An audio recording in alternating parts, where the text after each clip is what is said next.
లో budget movie by actor గురు. 5-6 ఏళ్ల కిందట ఫోన్ మోగితే లిఫ్ట్ చేసి, హలో సార్ రమేష్ గారు ఎలా ఉన్నారు అన్నాను. మౌనంగానే ఎదగమని పాట కాలర్ ట్యూన్ పెట్టారుగా, అది వింటూ ఉన్నా. మధ్యలో లిఫ్ట్ చేసేశారు. అయ్యో సారీ సార్, పెట్టేనా, మళ్ళీ చేస్తారా? వద్దు సార్, విన్న పాటేగా. విషయం ఏంటంటే, మా ఫ్రెండ్ లో బడ్జెట్లో సినిమా తీస్తున్నాడు. అందులో ఒక సూపర్ క్యారెక్టర్ ఉంది, అది మీరు చెయ్యాలి. రెమ్యునరేషన్ ఏమీ లేదు అంతేగా అన్నాను. ఎలా చెప్పారు? విన్న పాటేగా అన్నాను. లేదు సార్, ఏమీ తీసుకోకుండా చేసినవే మలుపు తిప్పుతాయి. ఇది సూపర్ క్యారెక్టర్, చెయ్యండి సార్, నిలబడిపోతారంతే అనగానే నేను కూర్చున్నాను. తర్వాత అంతా నిలబడాలిగా. మీరు ఓకే అంటే టికెట్ వేస్తా అన్నారు. ఓకే వేసేయండి. బస్సు ఎక్కడ ఎక్కాలి సార్ అని అడిగా. అదే సార్, మీరు క్యాబ్ తీసుకుంటే 450 అవుతుందే, అక్కడే సార్. ఆయన లొకేషన్ పేరే చెప్పాడు, నాకే అలా వినబడింది. మీరు దిగగానే రఘు వచ్చి రిసీవ్ చేసుకుంటాడు, ఓకేనా సార్? దిగాను. బస్ స్టాండ్ బయట నిండు బ్యాగ్ ఒక చేత, వాటర్ బాటిల్ ఒక చేత పట్టుకుని వెయిట్ చేస్తున్నాను. కారు పంపడానికి ఇంతసేపా అనుకుంటుండగా ఒక నల్ల గండుచీమ లాంటి స్పోర్ట్స్ బైక్ మీద ఇద్దరు వచ్చి ఆగారు. ముందు కూర్చున్న అబ్బాయి కాన్ఫిడెంట్గా, నేను డౌట్గా గురు రఘు అని చూపుడు వెళ్ళి చూపించుకున్నాం. నాకు మ్యాటర్ అర్థమైపోయింది. రా బ్రో ఎక్కువ అన్నాడు. ఎక్కడెక్కను అన్నాను. వీడు దారిలో దిగిపోతాడు బ్రో, నువ్వు ఎక్కువ అన్నాడు. ఆ బైక్ని చూస్తే నేల, బెంచి, బాల్కనీ అన్నట్టు 3 హైట్స్లో ఉంది. నాకు బెంచ్ ఆఫర్ చేశారు. సరే ఏదో ఒకట్లే, ముందు హోటల్ రూమ్ చేరితే చాలు అని ఎక్కా. 5 సెకండ్స్లో బండి స్పీడ్ అందుకుంది. ఇక్కడ మనకి బెంచ్ ప్రెస్ మొదలైంది. వామ్మో అదేం స్పీడు, ఏదో పాట కూడా పాడుతున్నాడు. అమ్మాయిని ఎక్కించుకొని పోతున్న ఫీలింగ్ వాడిది, అంబులెన్స్లో పోతున్న ఫీలింగ్ నాది. నా అసలై నేనే పట్టుకున్నట్టు చేతిలో బాటలు ఒకటి. చీ.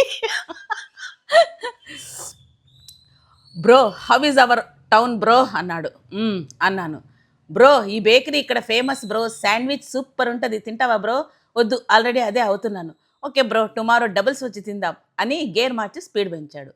ఈ ఉత్కంఠ నేను తట్టుకోలేనని కళ్ళు మూసేసుకున్నాను. వాడు పోతూనే ఉన్నాడు. విచిత్రంగా కదులుతుంది నా బాడీ, అయినా కళ్ళు తెరవలేదు. నా డెడికేషన్ అలాంటిది. కాసేపటికి బండి ఆగుతున్నట్టు అనిపించి తెరిచా. నా మోకాలికి మట్టి అంటింది. వీడేదో రేస్లో వంచినట్టు వంచుంటాడు బండిని. నా వెనకవాడు లేడు, దిగిపోయాడో పడిపోయాడో తెలియదు. బండి దిగేటప్పుడు చూసా, బైక్ వెనుక డాడ్స్ గిఫ్ట్ అని ఉంది. రఘు, నువ్వు బైక్ ఇలా నడుపుతావని తెలిస్తే మీ డాడ్ బైక్ నీ దగ్గర నుంచి లాక్కుని డాడ్స్ గిఫ్ట్ టేకన్ బ్యాక్ అని రాయించుకుని ఆయనే వాడుకుంటాడు, తర్వాత నీ ఇష్టం అన్నాను. అయ్యో బైక్ లేకపోతే కష్టం బ్రో, కాళ్ళు చేతులు లేకపోతే కూడా కష్టం బ్రో. ఇదిగోండి సార్ కీస్ అని రూమ్ నెంబర్ చెప్పింది రిసెప్షనిస్ట్. హాట్ వాటర్ వస్తాయా అండి అడిగాను. సార్ అంది. రూమ్ ఓపెన్ చేసి చూసా. 4 మసిపట్టిన గోడలు, ఒక మంచం, ఒక కిటికీ తప్ప ఏమీ లేవు. కానీ ఏసీ ఉంది. మన పక్కనున్న వాడికి జీడిపప్పు అంటే పడక, వాడి జీడిపప్పులన్నీ మన ప్లేట్లో వేస్తే ఎలా ఉంటుంది, అలాంటి ఒక అగమ్యగోచర, అస్ఖలిత, అజరామరమైన ఫీలింగ్ ఒకటి పొందాను. ఆహా, ఇక హాట్ వాటర్తో స్నానం చేసి ఏసీ ఆన్ చేసుకుని పడుకుంటే ఎముడొచ్చినా లేపలేడని అనుకుని గోడకున్న ఏసీ స్విచ్ ఆన్ చేశా. ఎక్కడా రిమోట్ లేదు. పోతే పోన్లే ఏసీ అయితే ఆన్ అయింది కదా అనుకున్నా. చూస్తే అది 29లో ఉంది. అసలు ఎవడైనా ఏసీ 29లో పెట్టుకుంటాడా? బయటే 27 ఉంది కదరా. రూమ్ సర్వీస్కి ఫోన్ చేద్దామని చూసా. ల్యాండ్లైన్ బేస్ యూనిట్ ఉంది, రిసీవర్ లేదు. అవునులే, ఇది రూమ్ అయితే కదా రూమ్ సర్వీస్ ఉండడానికి, నేనే ఎక్కువ ఎక్స్పెక్ట్ చేశా అని అనుకుని స్నానానికి వెళ్ళా. నేను కాస్త తెలివైన వాడిని కాబట్టి అది బాత్రూమ్ అని గెస్ట్ చేశా. మామూలు వాళ్ళకి అది కష్టం. లోపల టవల్ తగిలించడానికి ఏమీ లేక మీదేసుకునే స్నానం చేయడానికి నిర్ణయించుకున్నా. అక్కడ బకెట్ ఏంటో తెలుసా? పెయింట్ వేయగా మిగిలిన మీడియం సైజ్ పెయింట్ డబ్బా. వెంటనే తెలిసిన ఇంకో విషయం ఏంటంటే అదే మగ్గు కూడా. నేనేం పాపం చేశానో, నాకు ఈ కర్మ ఏంటో అర్థం కావట్లేదు. సరేలే అని అక్కడ 2 ట్యాప్స్ కవలల్లా ఉంటే రెండూ తిప్ప. చాలాసేపు చూసా, రెండింట్లోనూ చన్నీళ్ళే వస్తున్నాయి. ఇదేంటి అని అటుగా వెళ్తున్న హోటల్ తాలూకు అబ్బాయిని పిలిచా. బాబు చూడు, హాట్ వాటర్ రావట్లేదు అని. ఒక ట్యాప్ ఓపెన్ చేసి చేయి పెట్టి చూడు, చల్లగా వస్తున్నాయి. వెంటనే ఇంకో ట్యాప్ ఓపెన్ చేసి చేయి పెట్టి, ఇవి కూడా చల్లగా ఉన్నాయి చూడు, అసలు హాట్ వాటర్ రావట్లేదు అన్నాను. సార్, కొంచెం తక్కువ చల్లగా ఉన్నవే హాట్ వాటర్ సార్ అని వెళ్ళిపోయాడు. నాకెందుకు నేను చొక్కా చింపుకొని రోడ్లమంట పరిగెడుతున్నట్టు అనిపించింది. ఉదయం కాగానే లేచి ఆ బాత్రూమ్ లాంటి దానిలో స్నానం చేసి రెడీ అయ్యి రెడీగా ఉన్న ఇంతలో రమేష్ గారు తలుపు తోసుకుంటూ లోపలికి వచ్చి, సార్ గుడ్ మార్నింగ్. ఏంటి సార్ మా రఘు డ్రైవింగ్కి భయపడ్డారట అని అన్నాడు పళ్ళికిలిస్తూ. అలా డ్రైవ్ చేస్తే బ్రూస్లీ అయినా భయపడతాడు సార్. అయినా ఏంటి సార్ రూమ్ ఇలా ఉంది అన్నాను. లో బడ్జెట్ మూవీ అని చెప్పాక మీరు ఓకే అన్నాకే నేను ఓకే ఏసేయండి అంటే మీరు టికెట్ వేస్తారనుకున్నా కానీ నన్నే ఏసేస్తారనుకోలేదు సార్. రిసీవింగ్‌కి ఎక్కడైనా టూ వీలర్‌లో డబుల్స్ వస్తారా సార్? అసలు దీన్ని రూమ్ అంటారా సార్? ఇది ఫ్యానా సార్? ఒకరికే ఉందేంటి సార్?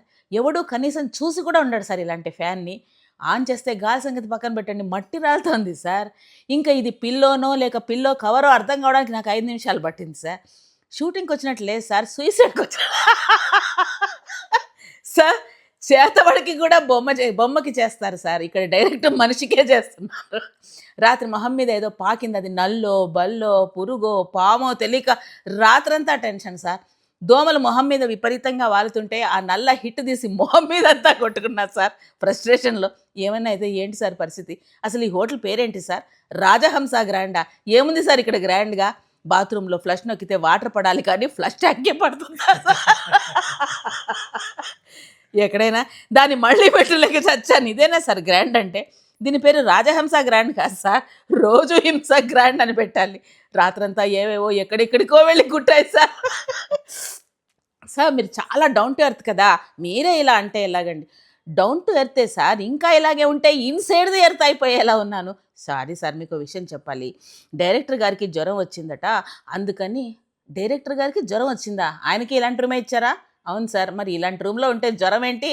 జాండీస్ వచ్చి జాంబీస్‌గా మారిపోయినా ఆశ్చర్యం లేదు. కనీసం ఆయనకైనా మంచి రూమ్ ఇవ్వచ్చు కదా సార్. అంటే అన్ని రూమ్స్ ఇలాగే ఉన్నాయి. ఉన్న ఒక్క మంచి రూము సూర్య గారికి ఇచ్చాను సార్. సూర్య గారా? షాక్ అయ్యి అడిగాను. ఆయన కాదు ఈయన ఇంకో సూర్య గారు. తమ్ముడు సినిమాలో ఉంటారే ఆ సూర్య గారా? కాదు సార్ ఇంకో సూర్య గారు. శీలవతి సీరియల్‌లో చేస్తారు ఆ సూర్య గారా? కాదు సార్ ఇంకో సూర్య గారు. ఎవరు సార్ ఆ సూర్య గారు? మా బామ్మర్ది సార్. ఇదే ఫస్ట్ సినిమా. మీ బామ్మర్దా? ముందే చెప్పొచ్చుగా సార్ నాకు ఇంతమంది సూర్య గారులు తెలుసని నాకిప్పుడే తెలిసింది. అంటూ కాస్త నార్మల్ అయ్యా. అదే సార్ డైరెక్టర్ గారికి బాలేదు కాబట్టి షూటింగ్ క్యాన్సిల్ అయింది సార్. మీరు బయలుదేరవచ్చు అన్నాడు.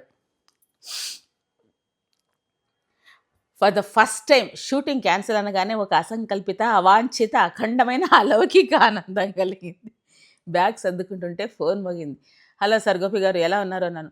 మీరు మౌనంగా ఎదగటానికి ఒక ఛాన్స్ వచ్చింది. ఒక లో బడ్జెట్ మూవీ ఉంది చేస్తారా అన్నారు. నేను కళ్ళు పెద్దగా తెరిచి పళ్ళు కొరికాను. యువర్స్ గురు.